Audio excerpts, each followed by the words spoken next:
Acque sempre più agitate nel mondo della scuola, soprattutto per i precari. Ne è testimonianza una missiva firmata da Maurizio Marino, portavoce docenti precari di Reggio Calabria.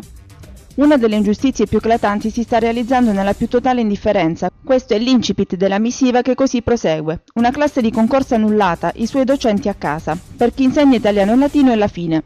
Nella disperazione più silente si consuma un dramma senza precedenti per la vastità delle sue proporzioni. Noi docenti precari della città di Reggio Calabria chiediamo di essere ascoltati.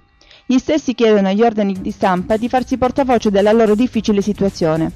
Non si tratta più dello show anti-Gelmini dell'autunno scorso, scrivono i docenti, ma di un dramma che attanaglia persone identificabili con nome e cognome, titoli di studio e punti di servizio.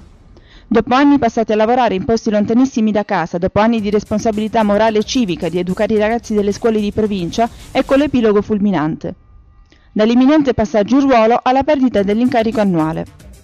I docenti precari reggini chiedono a Regione, Provincia e Comune che questa calamità che si sta abbattendo sulla vita di cittadini calabresi venga arginata. Centinaia di famiglie si troveranno senza lavoro a causa di un colpo di spugna che significherà scempio culturale.